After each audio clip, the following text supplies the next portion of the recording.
Hello everyone, I welcome you to my channel जिसका primary aim है हम Excel को कितना सिंपल और कितना रियल टाइम प्रॉब्लम्स को यूज़ करके सीख सकते हैं। तो जैसे कि आपने वीडियो में अभी तक देखा कि इस पर्टिकुलर वीडियो का एम है कि हम जो बेसिक फॉर्मेटिंग है एक्सेल की और साथ साथ में जो उसकी शॉर्टकट्स हैं वो यूज़ करके किस तरह से अपनी स्पीड इंक्रीज कर सकते हैं। क्योंकि एक्सेल में काम करना ना सिर्फ उसके फंक्शंस को और उसके फीचर्स को यूज़ करना आना चाहिए, बल्कि उसमें स्पीड भी हमारी बेटर होनी चाहिए ताकि हम अपने टाइम लाइंस को, अपने डेडलाइंस को फॉलो कर सकें। तो अपनी स्पीड इंक्रीज करने के लिए जैसे कि आपने देखा, हमें बेसिक फॉर्मेटिंग आनी चाहिए, हमें कुछ बेसिक शॉर्टकट्स आने चाहिए और साथ ही साथ नेविगेशन। एक्सेल के डेटा में नेविगेट कैसे करना है, ऊपर से नीचे, लेफ्ट और राइट, वो कैसे रैपिडली करना है, अपने डेटा को कैसे रैपिडली सेलेक्ट करना है, वो सब आना बहुत ज़रूरी है, तभी हम अपनी स्पीड इंक्रीज कर सकते हैं। क्योंकि मैंने काफ़ी नोट किया है कि अगर हमें डेटा के बिल्कुल टॉप से बॉटम तक जाना होता है, तो या तो हम स्क्रॉल करके इस तरह से जाते हैं, या हम डाउन एरो की से बिल्कुल नीचे तक जाते हैं। बट हम ये नहीं देखते कि अगर डेटा बहुत ज़्यादा बड़ा है तो स्क्रॉल करने में भी बहुत टाइम लगेगा पूरा नीचे तक पहुंचने में, या फिर वापस ऊपर तक पहुंचने में, या लेफ्ट टू राइट नेविगेट करने में। तो यही चीज़ हम देखेंगे कि हम नेविगेशन, सिलेक्शन एंड फॉर्मेटिंग अपने डेटा की कैसे कर सकते हैं, और एक रियल टाइम डेटा पर हम इसको प्रैक्टिस भी करेंगे, ताकि हम उसको एक रिप्रेजेंटेबल डेटा में कन्वर्ट करके एक फाइनल रिपोर्ट तैयार कर सकें, नॉट रिपोर्ट बट एक फाइनल डेटा तैयार कर सकें। तो लेट्स स्टार्ट। सो अगर यहाँ पे आप देख रहे हो, तो हमारे पास एक बहुत ही बेसिक सा डेटा है जिसकी फॉर्मेटिंग नहीं है, एक सिंपल डेटा एंट्री की हुई है। अब हमें इस हमारा एम है इसको थोड़ा सा हाइजीनिक, थोड़ा सा गुड लुकिंग, अगर हम इसको कह सकें, तो वैसा कन्वर्ट करना है ताकि हम इसको अपने क्लाइंट या अपने स्टेक होल्डर के साथ शेयर कर सकें, और वो इसमें से जो भी उनको एनालिसिस करनी है वो करके एक मीनिंगफुल मीनिंगफुल इंसाइट निकाल सकें। तो सबसे पहली चीज़ तो हम नेविगेशन ही देखते हैं ताकि हमारी स्पीड भी बेटर रहे। तो बेसिक इसका जो एम ये होता है कि अगर हमें ऊपर से, मतलब हमारे डेटा के टॉप से बिल्कुल बॉटम तक जाना है, तो हम ऑब्वियसली स्क्रॉल करके जा सकते हैं। पर जैसा कि मैंने पहले कहा कि अगर डेटा बहुत ज़्यादा बड़ा है तो हम कहाँ तक स्क्रॉल करेंगे, और हमें पता भी नहीं है कि डेटा कहाँ तक हो सकता है। तो उसके लिए क्या है कि नेविगेशन जब हमें एक्सेल में अपनी करनी है तो हमें कंट्रोल बटन को यूज़ करना है अपने कीबोर्ड पर। तो जब भी हम कंट्रोल बटन प्रेस करके डाउन एरो की प्रेस करेंगे, तो जहाँ तक भी कंसिस्टेंटली डेटा अवेलेबल है, हम डायरेक्ट वहाँ तक पहुँच जाएंगे। ध्यान रखना है, हमें सिर्फ कंट्रोल दबाना है अगर हमें नेविगेट करना है तो। और अगर हमें वापस ऊपर जाना है तो अगेन कंट्रोल दबाकर ऊपर वाली एरो की हम प्रेस करेंगे तो वापस ऊपर पहुँच जाएंगे।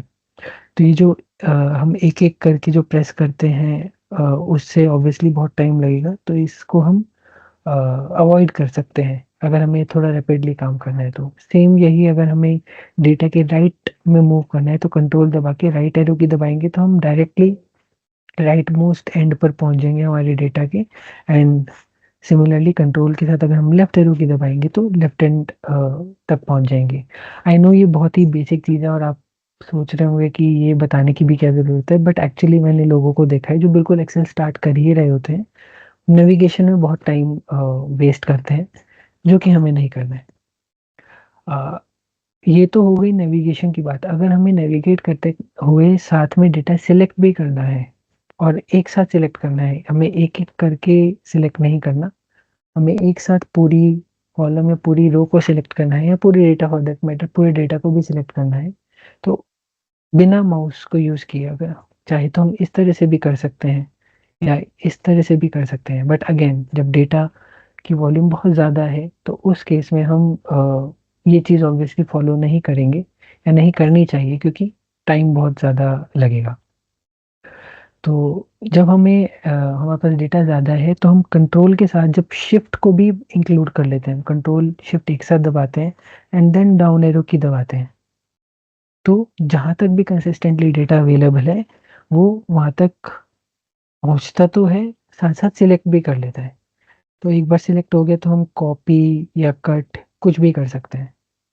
उसी तरह से अगर मैं कंट्रोल और शिफ्ट के साथ राइट एरो की दबाऊँ तो वो राइट में जहाँ तक भी डेटा है वहाँ तक सिलेक्ट कर।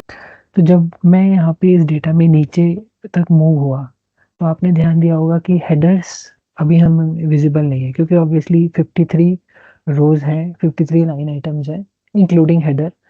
तो एक बार में तो वो नहीं दिख सकता। बट अब मैं अगर डेटा मान लीजिए 100 कॉलम्स का है और मैं नीचे आके यहाँ पे नेविगेट कर रहा हूँ और मैं डेटा रीड करने की कोशिश कर रहा हूँ, तो मैं कितना याद रख पाऊँगा कि अगर मैं फॉर एग्ज़ाम्पल कॉलम पी में हूँ, कॉलम पी एक्चुअली है किस चीज़ की? तो कॉलम पी की फ़ील्ड का फ़ील्ड नेम क्या है या उसका हेडर क्या है? तो उसके लिए ये बहुत ज़रूरी है कि हेडर्स हमारे एटलीस्ट हर टाइम विज़िबल रहें। तो यहाँ पे आ जाती है फ्रीजिंग फीचर्स। तो बेसिकली हमें अपने टॉप रो को, क्योंकि हमारे टॉप रो में ही हेडर है, तो उसको फ्रीज़ कर देना है। या फॉर एग्ज़ाम्पल अगर मैं चाहूँ कि डेटा मान लीजिए राइट साइड में भी बहुत ज़्यादा है, अभी तो फिलहाल 4 ही कॉलम्स है तो वो कोई इश्यू नहीं है, बट लेट अस अज़्यूम कि राइट साइड में भी डेटा बहुत ज़्यादा है, तो जब मैं राइट साइड में जाऊँ तो मुझे नेम हमेशा विज़िबल होना चाहिए। अब यहाँ पे जैसे आप देख रहे होंगे पूरा डेटा ही अ, विज़िबल नहीं है क्योंकि हम काफ़ी आगे आ चुके हैं और डेटा सिर्फ़ 4 कॉलम्स का ही है। तो हमें कॉलम्स को फ्रीज़ करना, रोज़ को फ्रीज़ करना, ये भी आना चाहिए ताकि जो भी पर्सन डेटा को यूज़ कर रहा हो, रीड कर रहा हो, उसको ये इश्यूज़ ना आए। उसको बार-बार ऊपर-नीचे ना करना पड़े, ये देखने के लिए कि अच्छा मैं पी कॉलम में हूँ, तो वो कौन-सी कॉलम है? क्या एक्चुअल वो डेटा टाइप क्या है? तो उसके लिए हमें फ्रीज़ करना ज़रूरी है।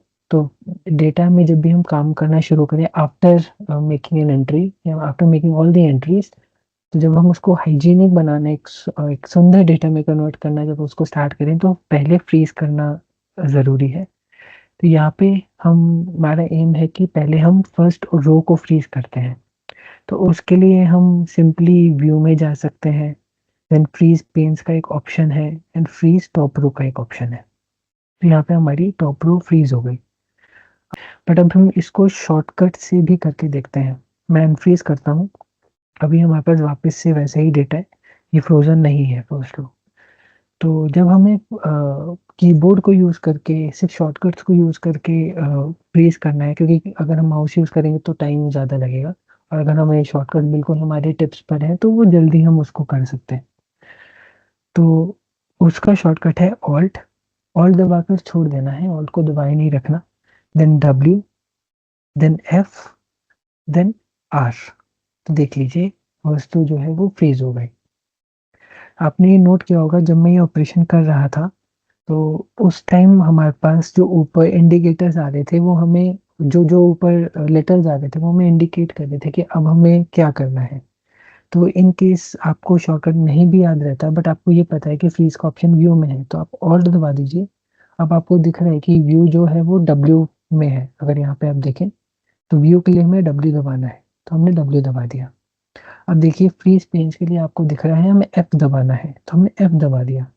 और अब टॉप रो को फ्रीज़ करने के लिए आपको दिख रहा है हमें आर दबाना है, अगर हमें फर्स्ट कॉलम को फ्रीज़ करना है तो हमें सी दबाना है।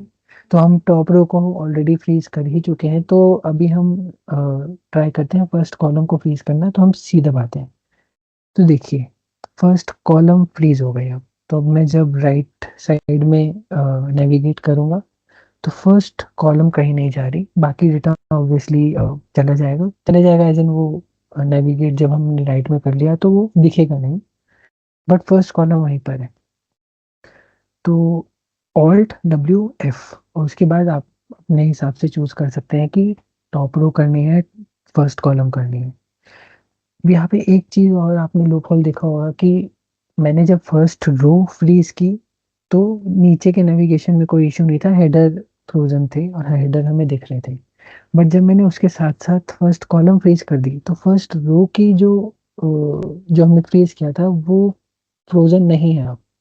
तो मतलब जब मैं नीचे नेविगेट कर रहा हूँ, नीचे स्क्रॉल कर रहा हूँ, तो हेडर रुक नहीं रहे, हेडर भी साथ-साथ में मतलब इनविज़िबल हो रहे हैं। तो इसका अब क्या एक रेज़ोल्यूशन हो सकता है, इसको हम क्या कैसे सॉल्व कर सकते हैं? हम फर्स्ट रो या फर्स्ट कॉलम को ना फ्रीज़ करके हम पेन्स को फ्रीज़ करें। तो अभी मैं वापस इस फ्रीज़ पेन ऑप्शन में जाता हूँ और सबको पहले तो अनफ्रीज़ करता हूँ। अभी हम वापस अपने उसी तरह के डेटा में जो हमारे पास है, आ चुके हैं। देखिए मैं राइट में जा रहा हूँ तो कॉलम भी नहीं फ्रीज़ हो रही और नीचे जा रहा हूँ तो हेडर भी नहीं फ्रीज़ हो रही। तो अब हमें देखना है कि हमें जो चीज़ फ्रीज़ करनी है, first column and first row, तो ऐसा कौन-सा सेल है जिसमें ना ही फर्स्ट कॉलम का कोई लेना-देना है, ना ही फर्स्ट रो का, which is obviously B two cell. यहाँ पे आप देख रहे हैं बी2 सेल है। क्यों? क्योंकि अगर मैं इस सेल की बात करूँ तो ये फर्स्ट रो में आ रहा है और इस सेल की मैं बात करूँ तो ये फर्स्ट कॉलम में आ रहा है। तो हमें फर्स्ट ऐसा सेल देखना है जहाँ पे ना ही हमें हमारी वो रो की कोई इन्वॉल्वमेंट है जिसको हमें फ्रीज़ करना है और ना ही उस कॉलम की इन्वॉल्वमेंट है जिसको हमें फ्रीज़ करना है, व्हिच इज़ सेल बी2 इन दिस केस। तो हम क्या करेंगे, ऑल्ट दबाएँगे, डब्ल्यू दबाएँगे, एफ दबाएँगे एंड आर और सी की जगह हम दोबारा से एफ दबाएँगे which is for freeze panes. तो हमने एफ दबाया, तो अब देखिए यहाँ पे 2 लाइन्स आ गई हैं। तो अगर मैं अब नीचे स्क्रॉल करता हूँ तो देखिए हेडर फ्रोज़न है और अब जब मैं राइट में जाता हूँ तो देखिए फर्स्ट कॉलम भी फ्रोज़न है। तो मतलब यहाँ पे हमारी दोनों चीज़ें अचीव हो गई। फर्स्ट रो भी फ्रीज़ हो गई और फर्स्ट कॉलम भी फ्रीज़ हो गई। तो अब ये जो डेटा है, जब हम इसको हम रीड करेंगे, ऊपर-नीचे करेंगे या राइट-लेफ्ट करेंगे, तो हमें पता चलता रहेगा कि अच्छा मैं राइट में गया हूँ, तो ये डेटा मान लीजिए रामचंद्र का है या मैं और नीचे गया हूँ, तो हमें पता चल जाएगा कि अच्छा ये कॉलम डिपार्टमेंट की है।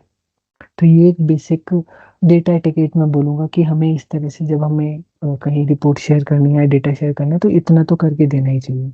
यहाँ पे हमें फर्स्ट कॉलम की उतनी ज़रूरत नहीं है फ्रीज़ करने की, तो मैं एक काम करता हूँ। अच्छा एक चीज़ और, अनफ्रीज़ करने के लिए भी सेम वही शॉर्टकट है, ऑल्ट डब्ल्यू एफ एफ। तो अनफ्रीज़ करने के लिए भी सेम वही ऑल्ट डब्ल्यू एफ एफ और ये अलग-अलग दबाना है, ऑल्ट दबा के छोड़ देना है, देन डब्ल्यू, देन एफ। तो अभी हमें ज़रूरत नहीं है फर्स्ट कॉलम को फ्रीज़ करने की, बट हेडर्स को फ्रीज़ करना है, तो ऑल्ट डब्ल्यू एफ आर। हमने रो को फ्रीज़ कर दिया, फर्स्ट रो को।